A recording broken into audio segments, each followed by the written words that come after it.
اتنا سجدہ کر کے جہنمی ہو گیا تو تمہاری کیا اوقات ہے؟ تمہاری کیا حیثیت ہے؟ اللہ نے اس کی نیکیوں کو، اس کے سجدوں کو منہ پہ مار دیا، کہا نہیں چاہیے تیری نیکیاں، نہیں چاہیے تیرے عبادت، ایسے عبادت کی مجھے ضرورت نہیں جس عبادت میں میرے پیغمبر کی محبت نہ ہو، مار دیا منہ پہ، لے جا۔ تو اس نے کہا پروردگار اتنی عبادت کی ہے، کچھ تو دے دے، کچھ تو ملے اس کے بدلے میں، اتنی نیکیاں تیری کی، اتنی عبادت میں نے کی، اتنے سجدے کیے، کچھ تو ملے اس کے سلے میں۔ وہ رب ہے، وہ رب ہے، سب پر احسان کرتا ہے، کسی کے احسان لیتا نہیں ہے، اس کی شان بے نیاز۔ اس نے کہا مانگ کیا مانگے؟ مانگ۔ تو اس نے کہا مہلت دے دے۔ کیا مانگا؟ مہلت دے دے پروردگار، مہلت۔ کہا کتنی چاہیے؟ کہا قیامت تک۔ ابلیس تھا، وہ ہوشیار تھا، کیا کہا؟ قیامت تک۔ وہ بھی رب ہے، رب نے کہا کیا دے دے؟ اس نے کہا قیامت تک مہلت دے دے پروردگار۔ تو رب نے کہا ابلیس میں نے مہلت دے دی۔ تو اب وہ ہنسا، کہا پروردگار اب تیرے بندوں کو قیامت تک ورغلاؤں گا، جنت میں نہیں جانے دوں گا، بہکاؤں گا، نفس کو ابھاروں گا، نیکیوں سے دور لے جاؤں گا، تیرے راہ مستقیم سے ہٹا کر انہیں جہنم میں داخل کروں گا۔ رب نے کہا ابلیس سن، میں رب ہوں، تجھے مہلت دے سکتا ہوں، تجھے مہلت دے سکتا ہوں، وقت دے سکتا ہوں، تیری عمر بڑھا سکتا ہوں، تو اپنے بندے کو میں جنت بھی دے سکتا ہوں۔ اے ابلیس جتنا چاہے تو بہکا لے، سن جو برے ہوگے وہی بہکے گے، میرا نیک بندہ تیرے دامے فریب میں کبھی نہیں آئے گا، اور جو میرے بندے تیرے فریب میں نہیں آئیں گے، ابلیس سن میں وعدہ کرتا ہوں ان کے لیے میں نے جنت بنا رکھی ہے۔ سبحان اللہ، ماشاءاللہ، سبحان اللہ۔ اللہ کا حکم ہوا فرشتوں سجدہ کرو، فرشتوں نے سجدہ کیا۔ تفسیر نعیمی میں حکیم الامت رحمۃ اللہ علیہ فرماتے ابلیس نے سجدہ نہیں کیا، فرشتوں نے سجدہ کیا۔ پہلا سجدہ 500 سال کا تھا، 500 سال کا۔ امام صاحب اگر کسی دن موڈ میں ہو 30 سیکنڈ بجائے 60 سیکنڈ کا سجدہ کر لے تو ان کی چھٹی ہو جائے گی۔ اماموں کی قدر کرو، علماء کی قدر کرو۔ کیوں؟ سارے نمازی امام صاحب سو گئے تھے، ہوتا نہیں ہوتا، پیچھے سے لوگ کھڑا اور نہیں لگا تو سب کو کھانسی آنے لگے گی، طریقہ ہی نہیں معلوم کی جگہ کیسے جاتا ہے، طریقہ ہی نہیں معلوم کی جگہ کیسے جاتا ہے، یا امام کو سو ہو جائے تو بتایا کیسے جاتا ہے۔ یہ کیا طریقہ ہے؟ اسلام نے اصول بنائے ہیں، ضابطے بنائے ہیں، اللہ اکبر کیسے بات سمجھ گئے؟ تو اب فرشتوں کا سجدہ کتنا لمبا؟ ارے بولو نا، 500 سال۔ 500 سال۔ تم پوری زندگی میں جتنا سجدہ نہیں کر سکتے ہو اس سے زیادہ۔ جب عمر اتنی نہیں ہوگی تو کرو گے کہاں سے؟ لیکن خدا کا شکر ادا کرو کہ اپنی جتنی عمر دی ہے اس کی قدر کرو، نمازیں پڑھو، مسجدیں ویران نہ رکھو، مسجدوں کو اپنے بھرو۔ یہ مسجد کتنی عالیشان بنی ہے، کچھ عرصے قبل جب میں نے دیکھا تھا اس کے تعمیری کام شروع تھے، آج الحمدللہ یہ رب کے گھر کی عمارت ہے جو جگمگا رہی ہے۔ سبحان اللہ۔ یہ جنت کے تاج ہیں، جن لوگوں نے اس میں محنتیں کی ہیں، مشقتیں کی ہیں، دامے درمے قدمے سخنے حصہ لیا، یاد رکھو انہوں نے اپنی آخرت کو سنوار لیا ہے۔ بے شک سبحان اللہ۔ اللہ کے رسول صلی اللہ تعالی علیہ وسلم کا نور آدم کے پشت میں ہے، پھر نور محمدی پیشانی آدم میں۔ رب نے کہا فرشتوں سجدہ کرو، تو اب فرشتوں نے سجدہ کیا اور پورے 500 سال کا سجدہ۔ علامہ فرماتے فرشتوں نے 500 سال بعد سیدھے سر اٹھایا، اور جب سر اٹھایا تو کیا دیکھا؟ ابلیس کی شکل بگڑ چکی ہے، کافر قرار دیا جا چکا ہے، لعنت کے طوق گلے میں ڈال دیے گئے ہیں، آسمان سے نکال دیا گیا ہے، رائے دے بارگاہ کر دیا گیا ہے۔ فرشتے نے دیکھا تو کہا پروردگار تیرا شکر ہے، ہم نے تیری بات مانی اور ہم کافر ہونے سے بچ گئے۔ فرشتوں نے ایک اور سجدہ کیا، یہ سجدہ شکر کا تھا۔ کون سا سجدہ تھا؟ سجدہ شکر۔ علامہ حکیم محمد فرماتے فرشتوں نے اب کی بات 300 سال تک سجدے سے اٹھایا، 300 سال بعد سر کو سجدے سے اٹھایا، 5 اور 30 800 سال فرشتے سجدے اٹھائے۔ کتنے سال؟ 800 سال۔ کس کے لیے؟ تعظیم پیغمبر خدا کے لیے۔ جملے تمہیں پہنچانا چاہتا ہوں، پیغام دینا چاہتا ہوں، اس پیغام کو لے کر جاؤ۔ کتنے سال؟ 800 سال فرشتے سجدے میں رہے۔ کس لیے؟ خدا کے پیغمبر کی تعظیم کے لیے۔ اے سنیو، یہ علاقہ جو تم نے سجایا ہے اپنے نبی کی تعظیم میں، جھنڈیاں لگائی ہے، اسی طرح جب جمعہ کے دن امام نماز کے بعد سلام پڑھے، 800 سال نہیں، 8 منٹ رک کر اپنے محبوب پر درود و سلام پڑھا کرو۔ سبحان اللہ سبحان اللہ، بے شک بے شک۔ یہ میرے آقا کی تعظیم۔ تو 300 سال فرشتے سجدے میں رہے، پھر سر کو اٹھایا، کام ہو گیا۔ جس کو باہر جانا تھا وہ گیا، جن کو اپنے اپنے کام پہ جانا تھا وہ چلے گئے۔ اللہ نے جب آدم علیہ السلام کو بنانا چاہا اور فرشتوں سے کہا مٹی لاؤ میں اپنا خلیفہ بناؤں گا، تو فرشتوں نے اور جبریل نے بھی کہا تھا مولا کیا ہم تیری عبادت کے لیے کافی نہیں ہیں؟ ارے ہمیں کہتا سجدہ کرو، تم سجدے میں ہی پڑے رہتے، جب تک تو نہ کہے اٹھو۔ تو کہتا عبادت کرو، تو عبادت میں لگے، جس کام میں مولا لگا دیا ہم لگے رہتے۔ فرشتے نہ مرد نہ عورت، نہ کھاتے نہ پیتے نہ سوتے ہیں، وہ نوری مخلوق ہے، ہر وقت اسی کام میں لگے رہتے جس میں اللہ نے لگا دیا۔ یہ عقیدہ اہل سنت ہے، یاد کر لو۔ فرشتے مرد عورت نہیں ہیں، کھاتے پیتے نہیں ہیں، سوتے نہیں ہیں، تھکتے نہیں ہیں، ان سے ادنا بھی خطا نہیں ہو سکتی۔ اللہ نے جس کام میں لگا دیا وہ اسی میں لگا دیا۔ مولا ہم تیری عبادت کے لیے کافی نہیں، تو ایسی مخلوق کیوں بنانا چاہتا ہے؟ اپنے پیدا ہونے کی وجہ دیکھو، کیا کہا مولا؟ ایسی مخلوق کیوں پیدا کرنا چاہتا ہے جو بھائی بھائی کو مارے گا؟ مولا میری مٹی کا بنا انسان میری ہی مٹی پر، میرے سینے پر تیری نافرمانی کرے گا، نمازیں نہیں پڑھے گا، روزے نہیں رکھے گا، تیرے حکم کو پامال کرے گا، مولا میں اس وقت کیسے برداشت کروں گی؟ اے پروردگار ایسی مخلوق کیوں بنانا چاہتا؟ فرشتوں نے کہا مولا وہ تیری نافرمانی کریں گے، گناہ کریں گے، زمین پر قتل و غارت کریں گے، بھائی بھائی کا دشمن ہوگا۔ تو رب نے کہا فرشتوں جو میں جانتا ہوں وہ تم نہیں جانتے۔ اب رب نے جب پیدا کر دیا تو فرشتوں کو بلوایا، سارے فرشتے آ جاؤ، آ گئے، آدم علیہ السلام بھی ہے۔ رب نے کہا کائنات کی ساری چیزیں اکٹھی ہو جائیں تو اکٹھی ہو گئی۔ تفسیر روح البیان کے اندر صاحب روح البیان لکھتے ہیں اللہ کے حکم سے کائنات کی ہر چیز جب اکٹھی ہو گئی تو ہر چیز سے مراد ہر چیز تھی، پلیٹ بھی تھا، کٹورا بھی تھا، چمچ بھی تھے، ڈول بھی تھی، ساری چیزیں، حتیٰ کہ گھر میں جو ہم جھاڑو لگاتے وہ جھاڑو بھی تھے، ساری چیزیں موجود تھی۔ اللہ نے کہا فرشتوں بتاؤ یہ کیا چیزیں ہیں؟ بتاؤ یہ کیا چیزیں ہیں؟ تو فرشتوں نے کہا پروردگار ہمیں نہیں معلوم۔ اے خدا ہم اتنا ہی جانتے جتنا تو نے بتایا، تو نے بتایا نہیں اس لیے ہمیں علم نہیں۔ رب نے کہا اے آدم اب تم بتاؤ۔ حضرت آدم علیہ السلام کی شان رب اجاگر کر رہا ہے، اپنے پیغمبر کی عظمت بیان کر رہا ہے، اپنے پیغمبر کے مرتبے میں اضافہ کر رہا ہے۔ اللہ فرماتا اے آدم اب تم بتاؤ یہ کیا ہے؟ حضرت آدم بتا رہے مولا یہ پلیٹ ہے، یہ کٹورا ہے، یہ چمچ ہے، یہ بالٹی ہے، یہ ڈول ہے، یہ جھاڑو ہے، یہ لباس ہے، یہ ساری چیزوں کے نام گنا دیے۔ اور حیرت تو تب ہوئی جب آدم نے صرف نام نہیں گنایا، ان کے استعمال کا طریقہ بھی بتا دیا،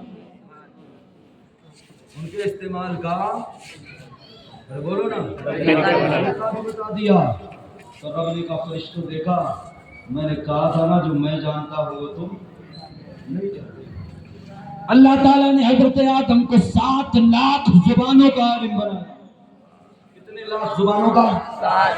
7 لاکھ زبانوں کا۔ سوچو یا 2-3 زبانیں آ جائیں تو آدمی خود کو پتا نہیں کیا سمجھتا ہے۔ ان کے گجراتی، مراٹھی، ہندی، انگلش 4 بھاشائیں آ جائیں وہ تو خود کو 4 لاکھ سمجھنے لگتا ہے، چترویدی ہو جاتے ہیں۔ اگر 2-3 سنسکرت رٹ لیے تو پھر پوچھو مت۔ ارے کتنا بھی بن لو قاری رضی اللہ صاحب رحمۃ اللہ علیہ نہیں بن سکتے، ان پر سرکار اعلیٰ حضرت کا فیضان۔ وہ قاری رضی اللہ چترویدی صرف قاری رضی اللہ چترویدی نہیں تھے، وہ کرامت اعلیٰ حضرت تھے۔ بے شک سبحان اللہ، سچ ہے۔ میں نے بارہا خدمت کی، پروگراموں میں بھی شریک ہوا، میں جانتا ہوں وہ کیا تھے۔ بات چھیڑ دیے تو میں کہہ دوں تاکہ آپ کو بھی پتا ہو جائے۔ حضرت قاری رضی اللہ رحمۃ اللہ علیہ وہ تھے جن کو ایک بار ایسی بیماری ہوئی وہ سب کچھ بھول گئے، پڑھا لکھا سب بھول گئے، کچھ یادیں نہیں۔ آپ خود فرماتے میں گیا اعلیٰ حضرت کے مزار پر رو رو کر دعائیں، فرماتے رو رو کر دعائیں مانگتا رہا، گھنٹوں گزر گئے، میری یادداشت واپس نہیں آ رہی تھی۔ فرماتے روتے روتے میں گرا بے ہوش، بہت دیر بعد جب ہوش آیا تو کیا دیکھتا ہوں جو نہیں یاد تھا وہ بھی یاد ہو گیا۔ سبحان اللہ، ماشاءاللہ۔ قاری رضی اللہ کرامت اعلیٰ حضرت کا نام ہے۔ اعلیٰ حضرت کی تمام کرامتوں سے میں سے ایک کرامت کا نام قاری رضی اللہ چترویدی تھا، جو ڈنکے کی چوٹ پر مسلک کو بیان کیا کرتے تھے۔ اللہ نے جنت نصیب کرے۔ آمین۔ تو میں عرض کر رہا تھا اللہ تعالیٰ نے آدم علیہ السلام کو کتنے علوم دیے؟ 7 لاکھ زبانوں کا علم۔ سوچو 7 لاکھ زبانوں کا علم، یہ گجراتی، مراٹھی، ہندی، انگلش، بھوجپوری، اودھی، جتنا تم بولتے ہو نا، یہ ساری زبانیں اللہ نے آدم علیہ السلام کو۔ اگر دی نہ ہوتی تو ان کی اولادوں میں یہ زبانیں پائی نہ جاتی۔ اگر یہ دنیا میں پائی جا رہی ہے تو اللہ نے آدم کو دی تبھی پائی جا رہی ہے۔ اللہ تعالیٰ نے آدم علیہ السلام کو یہ زبانیں دی، آدم علیہ السلام نے اپنی اولادوں کو سکھائی، اور اولادیں دنیا میں بڑھتی گئی، پھیلتی گئی، الگ الگ جگہ الگ الگ زبانیں پھیلتی گئی۔ 7 لاکھ زبانوں کا ہے۔ آپ سوچو اللہ تعالیٰ نے گویا پہلے دن ہی فرشتوں کے سامنے یہ بتا دیا جس میں جتنا علم ہوگا اتنا ہی زیادہ وہ مرتبے والا ہوگا، اتنا ہی زیادہ وہ فضل و امان والا ہوگا، اتنا ہی زیادہ وہ معزز، محترم اور مؤدب۔ اللہ نے آدم کو پیدا کیا، 7 لاکھ زبانوں کا عالم بنایا۔ اب یہ نہیں ٹھہر جاؤ، آدم علیہ السلام ابھی جنت میں ہیں، فرشتے گئے، اکٹھا ہوئے، مشورہ کیا، کہا کیا کریں؟ کہا کیوں؟ تو کہا ہمیں اب برا لگ رہا ہے، دل میں ایک اندر عجیب سی بات ابھر رہی ہے۔ کہا کیوں؟ سب نے مشورہ کیا، کہا رب سے ہم نے سوال کیا، یہ غلط ہے۔ ہم کون ہوتے ہیں رب سے پوچھنے والے؟ ہم کون ہوتے ہیں رب سے پوچھنے والے؟ وہ رب ہے جسے چاہے بنائے، ہمیں نہیں پوچھنا چاہیے تھا مولا کیوں بنانا چاہتا ہے۔ فرشتوں کو ایسا لگا ہم سے غلطی ہوئی، جبکہ فرشتوں سے غلطی نہیں ہو سکتی۔ اگر کوئی ایسا عقیدہ رکھے کہ فرشتوں سے خطا ہو سکتی ہے، غلطی ہو سکتی ہے، تو وہ کافر ہے۔ فرشتے اور انبیاء یہ معصوم عن الخطا 2 جماعتیں ہیں، باقی کوئی معصوم نہیں۔ اللہ نے فرشتوں کو معصوم بنایا، خطاؤں سے پاک بنایا، اور نبیوں پیغمبروں کو بھی خطاؤں سے پاک بنایا۔ ان 2 سے کوئی خطا نہیں ہو سکتی ہے۔ اگر کوئی بات ہو تو وہ خطائے اجتہادی ہو سکتی ہے، جیسے آدم علیہ السلام سے ہوا، گندم کھائے، وہ گناہ نہیں تھا، وہ خطا نہیں تھی، وہ غلطی نہیں تھی، وہ خطا اجتہادی تھی۔ گندم کھاتے نہیں تو ہم آتے نہیں، ہم آئے اس لیے کہ وہ گندم کھائے۔ بات سمجھ میں آئی؟ تو فرشتوں نے آپس میں مشورہ کیا، یار ہمیں ایسا نہیں پوچھنا چاہیے تھا، ارے یار وہ مالک ہے، وہ رب ہے، جو چاہے کرے، ہم کون ہوتے پوچھنے والے؟ تو فرشتوں نے کہا اب کیا کریں؟ تو مشورہ ہونے کے بعد یہ طے ہوا چلو رب کو مناتے۔ کیا کرتے؟ رب کو مناتے۔ سنیوں تم بھی جب گھروں میں بستروں پر لیٹو، لائٹ بند کر کے اپنی گریبانوں کا محاسبہ کرو، سوچو تم نے آج پورے دن اپنے رب کو راضی کیا ہے یا ناراض کیا؟ اگر تمہیں لگے تم نے ایسے کام کیے ہیں کہ تمہارا رب راضی ہو جائے تو سکون سے سو جاؤ، فجر میں اٹھنا۔ لیکن اگر لگے تم نے کوئی ایسا کام کیا ہے جس سے رب ناراض ہو سکتا ہے تو یاد رکھو میرے جملے، اس وقت تک مت سونا جب تک چند آنسو بہا کر رب سے اپنے خطاؤں کی بھیک مانگ نہ لو، معافی مانگ نہ لو۔ اور تم نے ایسا کیا تو یاد رکھو تمہارا رب تمہیں معاف کرے۔ فرشتوں نے کہا چلو رب کو منائیں، غلطی نہیں ہوئی پھر بھی بنانا ہے۔ کہا کیا کریں گے؟ تو جبریل نے کہا طواف کریں گے۔ کیا کریں گے؟ طواف کریں گے۔ تو اوپر کعبہ تو ہے، وہ تو زمین میں ہے، تو کہا اب کیا کریں؟ وہاں طواف کریں گے۔ تو جبریل نے کہا اللہ تعالیٰ کی ایک معزز جگہ جسے رب نے بنایا ہے، اپنے نام اور اپنے محبوب کے نام سے اسے سجایا ہے۔ پانی کے اوپر اللہ نے عرش اعظم کو بنایا ہے۔ اے فرشتوں، رب نے جب عرش اعظم کو بنایا تو اس پہ لکھوایا لا الہ الا اللہ۔ عرش اعظم رب کے نام کی حیبت سے ہلنے لگا۔ رب نے کہا فرشتوں بغل میں محبوب کا نام لکھو، محمد الرسول اللہ۔ سبحان اللہ، اللہ کے محبوب کا نام لکھنا تھا، عرش اعظم ہل رہا تھا، رک گیا۔ جبریل نے کہا چلو عرش اعظم کا طواف۔ آپ سوچتے ہوں گے عرش اعظم کسی کمرے کی طرح ہوگا، چند منٹوں میں طواف ہو گیا؟ نہیں، یہ زمین کتنی بڑی ہے، اس زمین سے کئی گنا بڑا یہ آسمان جو دکھ رہا ہے، اور اس آسمان سے بڑا اس کے اوپر والا آسمان ہے۔ حدیث شریف ہے، اس کے اوپر والا اس سے بڑا ہے۔ میں آسان لفظوں میں حدیث کی تشریح کر رہا ہوں، معنی مطلب بتا دو، اور اس کے بعد والا اس سے بڑا ہے۔ ایک دوسرے کو اپنے گھیرے میں لیے ہوئے، اپنے پیٹ میں لیے ہوئے۔ یہ زمین اتنی چھوٹی ہے کہ آسمان کی طرف جب ہم نگاہ اٹھاتے تو ایسا لگتا آسمان زمین کی طرف نیچے آ رہا، وہ نیچے نہیں آ رہا، زمین سے اتنا بڑا ہے، اتنا بڑا ہے کہ زمین آسمان کے پیٹ میں نظر آ رہی ہے۔ یہ حدیث کے الفاظ ہیں۔ ایسے ہی ساتوں آسمان ہے، پہلا بڑا زمین سے، اس کے بعد دوسرا اس سے بڑا، تیسرا اس سے بڑا، چوتھا اس سے بڑا، ساتواں سب سے بڑا، اور سارے آسمانوں کو جو اپنے پیٹ میں لیے ہے اسے عرش اعظم کہا جاتا ہے۔ ایک چیز اور بتاؤں حضرت، جنرل نالج کی بات ہے، ذہن میں آئے تو اسے بتا دینا چاہیے، جلدی میں تو نہیں ہو، تھک گئے ہو؟ کتنے لوگ ہاتھ اٹھا کے بتاؤ جتنے لوگ تھک گئے ہو؟ ہاں، تھکنا تو مجھے چاہیے، جلدی تو مجھے کہیں جانا ہے، لیکن پھر بھی انشاءاللہ میں بات پوری کروں گا۔ سب سے بڑا عرش اعظم، حدیث پاک کے اندر آیا قیامت کے دن میزان سمجھتے ہو؟ اس ترازو کو کہتے ہیں جس پر بندوں کی نیکیاں تولی جائیں گی۔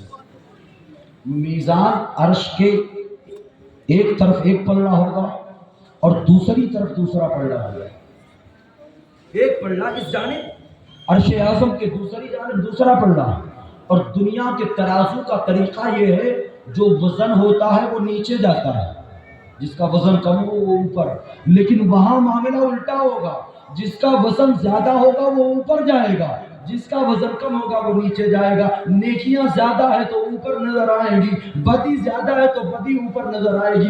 ایک پر داہنے ہے، دوسرا بائیں ہے۔ عرش اعظم اتنے بڑے ہیں، اتنا بڑا عرش اعظم ہے، اتنا بڑا عرش اعظم ہے، لیکن مصطفیٰ کی شان دیکھو، آقا فرماتے ہیں میں اپنے امت کے اعمال کو وزن کراؤں گا، جس کی نیکیاں کم ہوگی اس کی نیکیوں میں اضافہ کراتا نظر آؤں گا۔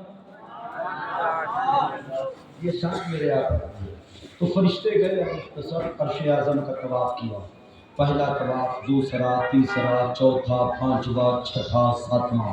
جب ساتواں طواف پورا ہوا تو رب نے کہا فرشتوں یہ کیا کر رہے ہو؟ یہ کیا کر رہے ہو؟ تو کہا پروردگار ہم تجھے راضی کر رہے ہیں۔ کیا کہا؟ ہم تجھے منا رہے ہیں۔ تو رب نے کہا میں ناراض کب تھا؟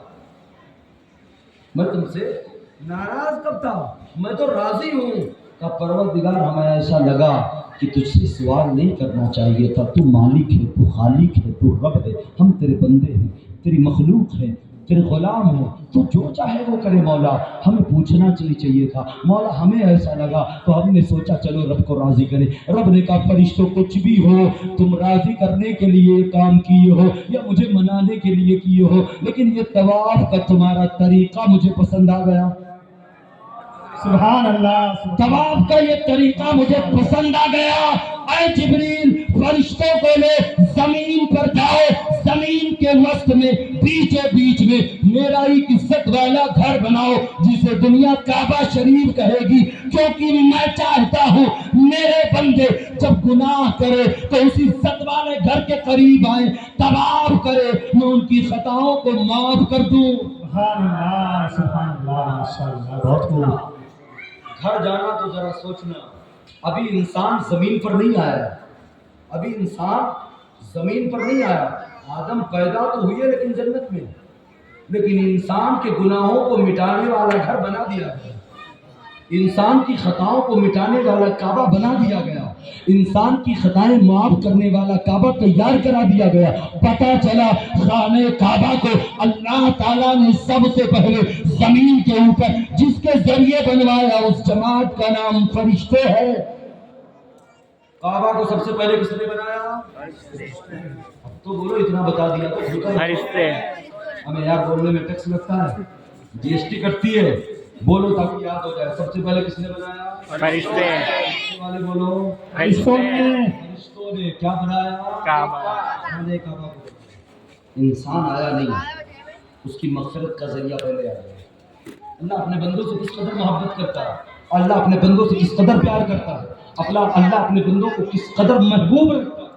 سوچنا ذرا, پیدا کیا ہے لیکن زمین پر نہیں بھیجا, لیکن اس زمین پر اللہ نے اس کی مغفرت کا سامان تیار کرا. آدم علیہ السلام جنت میں 500 سال جنت میں رہے. کتنے سال؟ آدم علیہ السلام 500 سال جنت میں رہے. کچھ عرصہ جنت میں گزرا تو عجیب کیفیت تھی آپ کی. عجیب کیفیت کیوں نہ ہو, جنت تمہارے گھر کی طرح 25 وار 40 وار 50 وار 100 وار کی نہیں. ادنا جنتی, ادنا مطلب سب سے کم درجے کا جو جنتی ہوگا اس کی جنت اتنی بڑی ہوگی, وہ نگاہ اٹھائے گا جہاں تک دیکھے گا اس کی جنت ہوگی. کم درجے والا. اب گھر جا کے اب سوچنا جو بڑے درجے والا ہوگا اس کا کیا ہوگا. ابو بکر کی جنت کیسی ہوگی, عمر فاروق اعظم کی جنت کیسی ہوگی, عثمان غنی کی جنت کیسی ہوگی, مولا علی آپ کی جنت کیسی ہوگی, بلال آپ کی کیسی ہوگی, زبیر و طلحہ آپ کی کیسی ہوگی. اللہ اللہ. ارے فاطمہ الزہرا آپ کی کیسی ہوگی, حسن و حسین آپ کی جنت کیسی. جب ادنا جنتی جو سب سے کم درجے والا ہے اس کی جنت ایسی ہوگی جہاں تک دیکھے گا اس کی جنت وسیع نظر. جنت کے درجات ہیں, جنت کے الگ الگ طریقے ہیں, الگ الگ محلات ہیں. جنت میں 8 دروازے ہیں, 8 دروازے. تو اب اتنے بڑے جنت میں آدم علیہ السلام کے میں کوئی انسان دے دیں گے اکیلے. آپ لوگ گھر میں رہتے ہو, کبھی اکیلے رہے ہو؟ ارے یار کبھی ویکیشن وغیرہ چھٹی میں بیوی کو گاؤں بھیجا ہوگا, بیوی بچے لے کے گئے ہیں, گاؤں گئے ہیں, 4-6 دن رہنا ہو. ارے کہاں ہو بندو کی اماں, آؤ تو کچھ من نہیں لگتا ہے. عجیب سو ہمارے نسیم صاحب کو 24 گھنٹہ بھی نہیں ہوتا.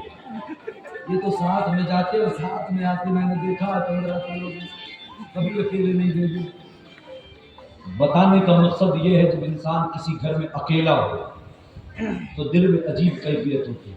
ضروری نہیں ڈر لگے, وہاں ڈر نہیں لگ رہا تھا انہیں, لیکن ایک ہو کا عالم ہوتا, سناٹے کا عالم, اکیلا پن. وہ کیفیت آدم علیہ السلام کی تھی. تھوڑی بے چینی محسوس کیے. اللہ نے کہا آدم صبر کرو, میں تمہارے سکون کا اور تمہارے آرام کا, تمہارے چین کا سامان پیدا کر دیتا ہوں.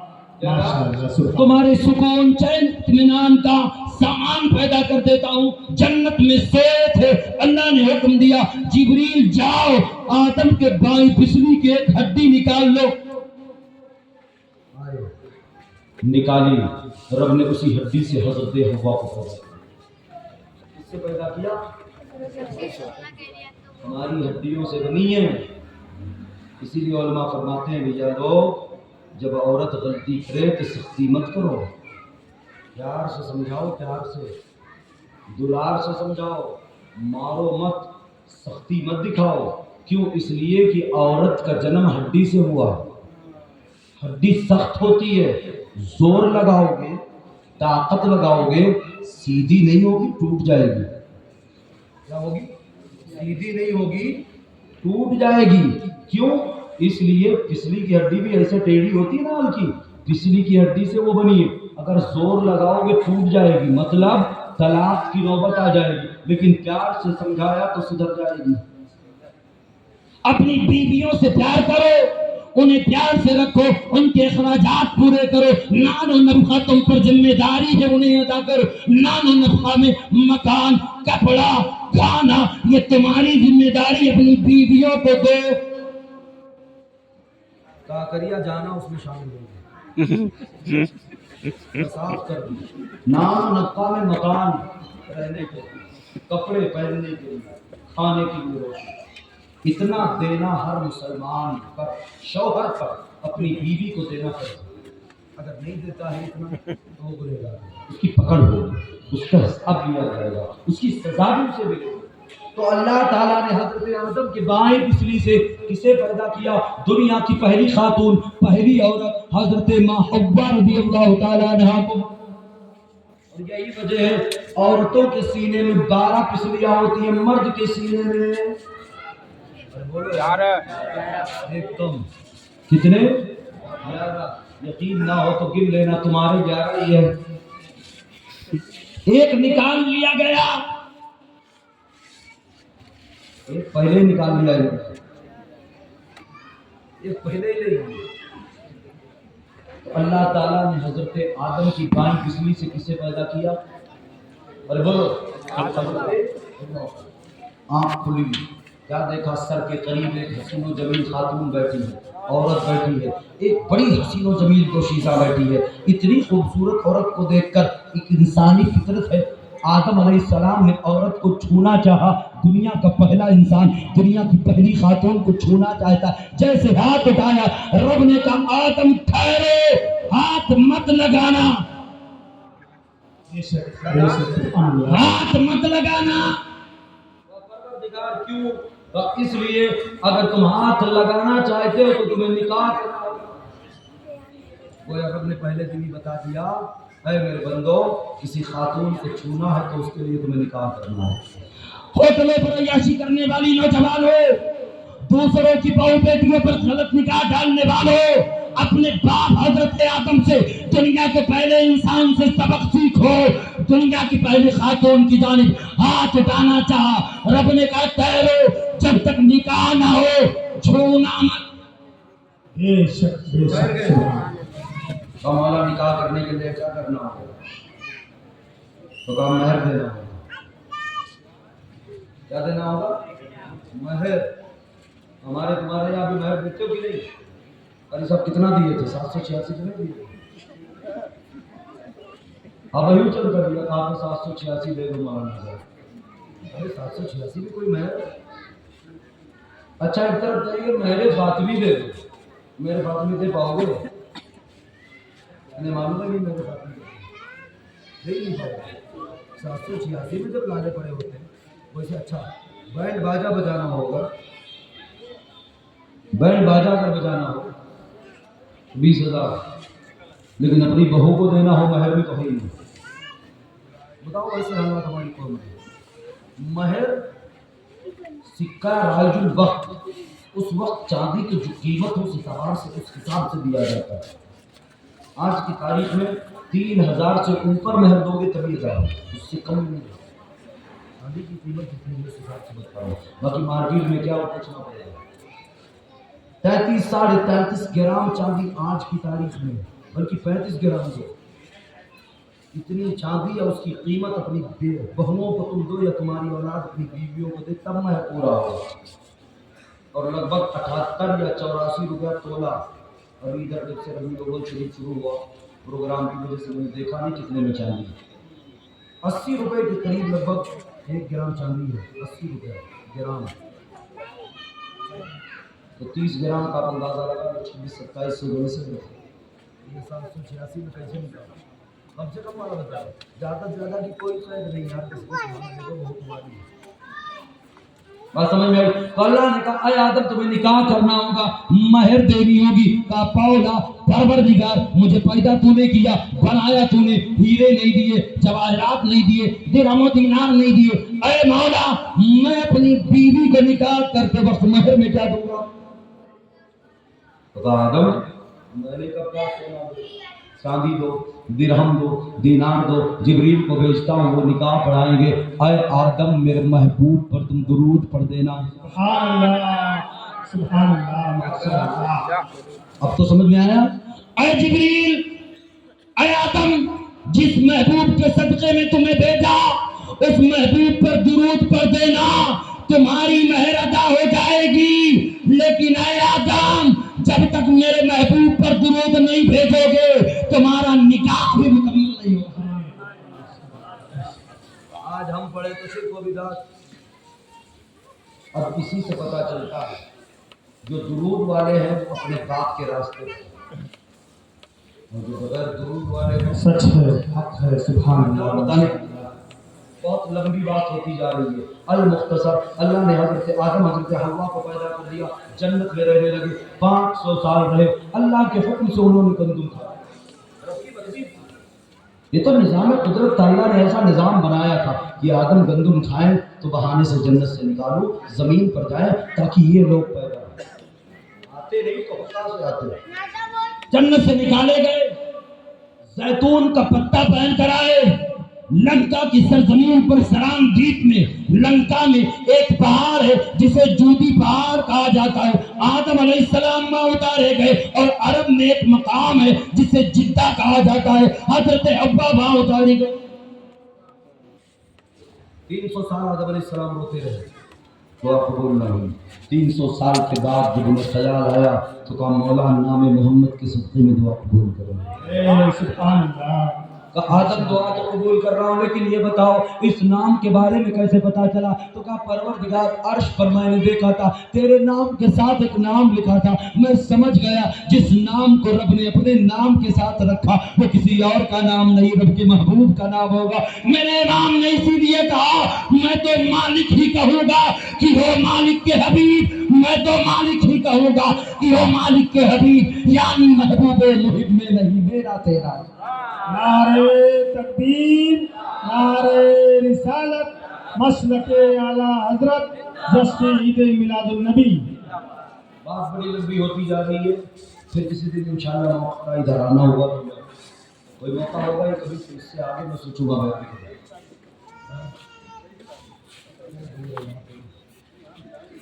21 تاریخ کو بادل کو 23 تاریخ کو 20 تاریخ کو معمول میں انشاءاللہ کوشش ضرور سنائیں گے، اور یہاں سننا ہے تو پھر پروگرام سنانا میرا کام۔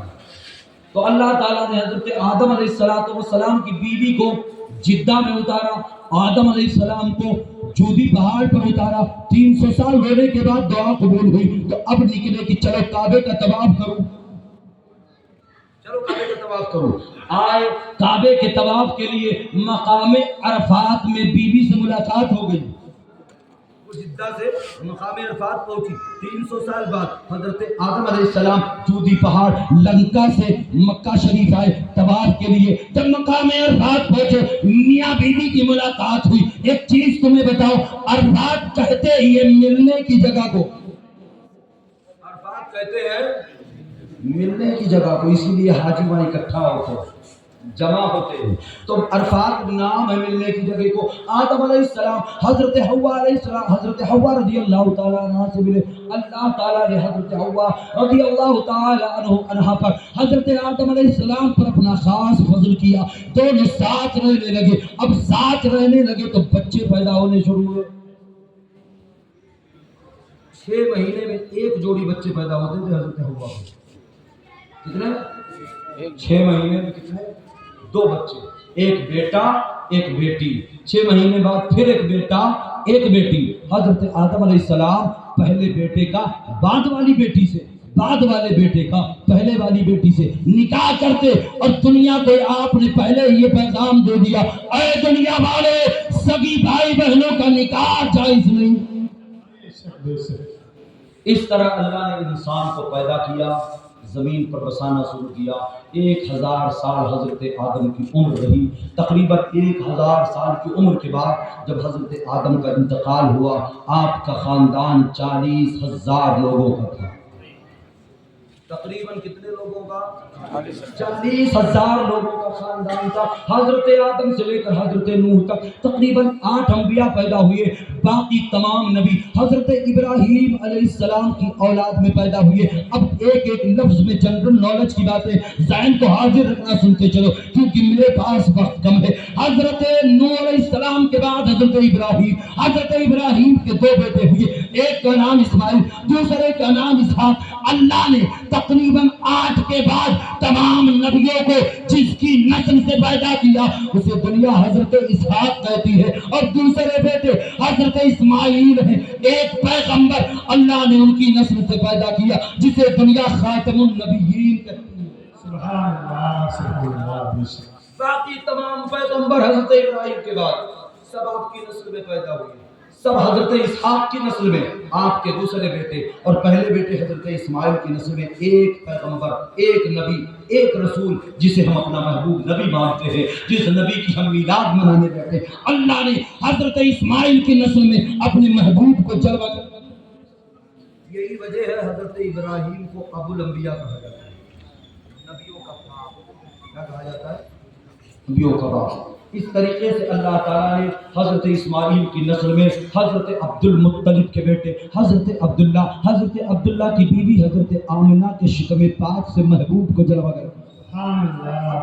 گفتگو کا وقت نہیں ہے، 2-3 ایمان افروز باتیں سن لو تاکہ آقا کے میلاد منانے کی خوشیاں دو بالا ہو جائیں.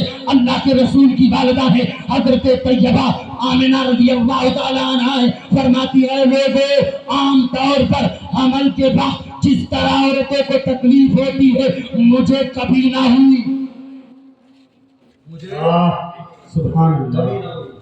فرماتی ہے میرا بیٹا محمد صلی اللہ علیہ وسلم جب میرے پیٹ میں تھا تو اللہ نے میرے آنکھوں کی روشنی کو بڑھا دیا. اللہ بتا رہا ہوں، میرے پاس وقت نہیں ہے ورنہ اس نورانیت پر صرف روشنی بڑھا دے کر آنکھوں کے میں 1 گھنٹے میں بے شک سبحان اللہ. ایمان تازہ ہو جاتا. حضرت آمنہ فرماتی ہیں اللہ نے میرے آنکھوں کی روشنی بڑھا دی. جب میرے آقا میرے پیٹ میں تھے، حضور 6 مہینے ماں کے پیٹ میں ہوئے تب آقا کے والد کا انتقال ہو گیا. حضرت آمنہ فرماتی ہیں میرا بیٹا میرے پیٹ میں تھا، میرے آنکھوں کی بینائی کا عالم یہ تھا، میں اپنے گھر کے آنگن میں کھڑی ہوتی، نگاہ اٹھاتی تو ملک شام کے محلات دیکھ لیا کرتی. جب اسی چیز کو، اسی واقعے کو، اسی روایت کو اعلیٰ حضرت کے غلام علامہ جمیل الرحمن قادری نے پڑھا تو جھوم اٹھے، قلم اٹھایا، کاغذ لی اور لکھنا شروع کیا. اے شہنشاہ مدینہ الصلاۃ والسلام، زینت عرش معلا الصلاۃ والسلام، روشنی میں آمنہ نے جن کے دیکھا ملک شام، واہ واہ واہ واہ واہ واہ کیا چاند نکلا. الصلاۃ والسلام. سبحان اللہ.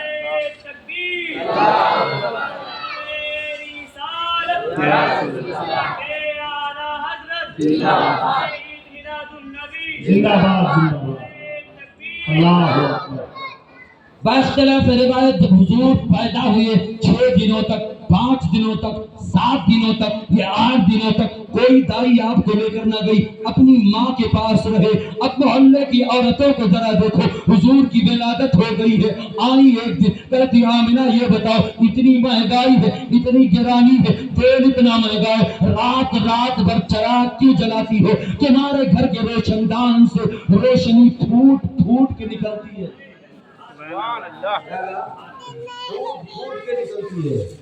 جواب سنو، ایمان کا اپنے عقیدے پر ناز کرو. حضرت بی بی آمنہ کہتی ہے اے میرے پڑوس کی عورتوں، اے میرے پڑوسیوں، کیا کہتی ہو؟ حقیقت تو یہ ہے اللہ کی قسم، اس ذات کی قسم جس نے مجھے پیدا کیا، جب سے میرا بیٹا پیدا ہوا میں نے چراغ جلانا ہی چھوڑ دیا. میں رات کو بھی چراغ نہیں جلاتی ہوں. وہ روشنی جو تم دیکھتی ہو وہ روشنی چراغ کی نہیں، وہ روشنی میرے بیٹے محمد کے چہرے کی ہے. اب آؤ اعلی حضرت امام عشق و محبت کی جانب قدم رنجا ہو اور ان کی بارگاہ میں ثانوے ادب دیکھ کر جب سمجھنے کی کوشش کرو گے تو میرا امام ساری دنیا سنیت کو عقیدہ دے رہا ہے.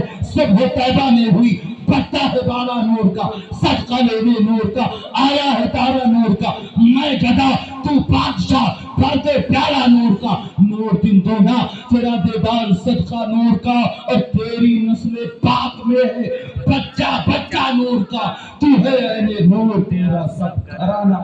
سبحان اللہ۔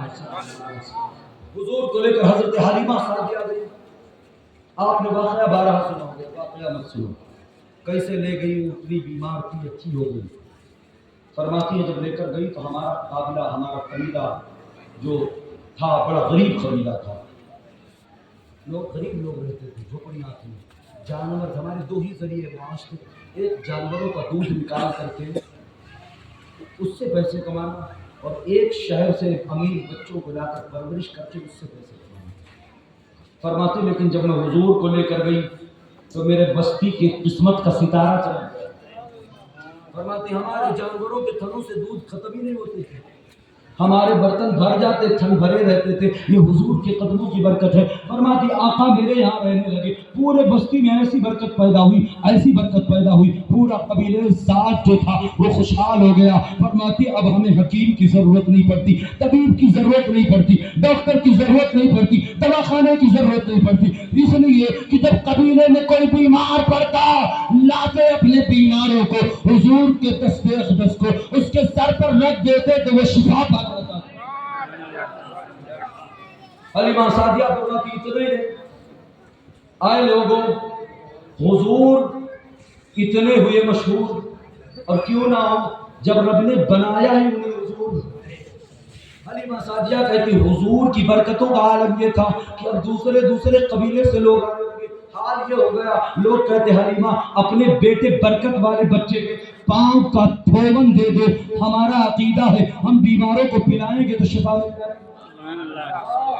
حلیمہ سعدیہ فرماتی پورے قبیلے میں کوئی بیمار پڑتا حضور کے پاؤں شریف کے تلوے کا دھوون دیتی، بیمار کو پلاتا، شفا مل جاتی۔ پڑوس والے آتے، دور کے گاؤں والے آتے، فرماتے میرے گھر کے باہر لائن لگنے لگی، کچھ وقت اور گزرا، لائن اور لمبی ہو گئی، فرماتی میں گھبرانے لگی، اتنی بڑی بڑی لائنیں لگنے لگی، کس لیے آتے؟ حضور کے پاؤں شریف کے دھوون کو لینے آتے۔ فرماتی گھنٹوں کاٹنا پڑتا، مجھے اور کام ہوتے تھے۔ فرماتی میں نے اپنے گھر کے آنگن آگے ایک چشمہ کھدوا، گڈھا، کنواں، فرماتی اس میں پانی بھرا، اور پانی بھرانے کے بعد پورے قبیلے والوں کو بلوایا، ان کے سامنے میں نے حضور کے دونوں پاؤں شریف کو پانی میں ڈال دیا، پانی میں ڈال دیا، اور میں نے اعلان کر دیا اے قبیلے صاحب کے لوگوں، اے قرب و جوار والے دیکھو، میں نے اپنے برکت والے بچے کا پاؤں اس پانی میں ڈال دیا ہے، اب جسے پانی چاہیے، نبی کے پاؤں شریف کے تلوے کا دھوون چاہیے، اس کنویں سے بھر کر کے لے جائے، اس کنویں سے بھر لے، اس لیے کہ حضور کے دونوں پاؤں شریف میں نے اس میں ڈال دیے۔ جب اسے پڑھا میں نے تو میرے امام نے عقیدہ دیا، اور میرے امام نے کہا اے دنیا والے جن کے تلوے کا دھوون ہے آب حیات ہے، وہ جانے مسیحا ہمارا نہیں۔ یہ شان میرے آقا کی، یہ شان نبی آقا کی۔ اللہ تعالیٰ نے اپنے محبوب کو بڑا عظیم بنا کر پیدا کیا۔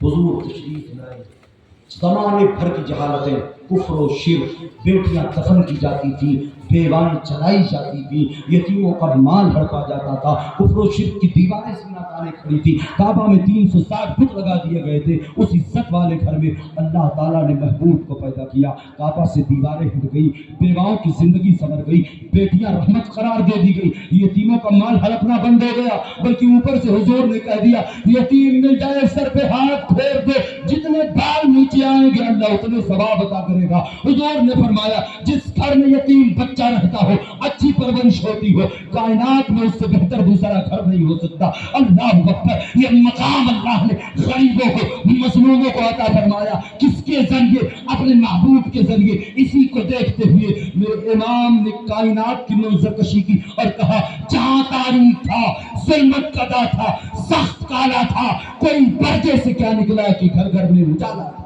وما علینا الا البلاغ۔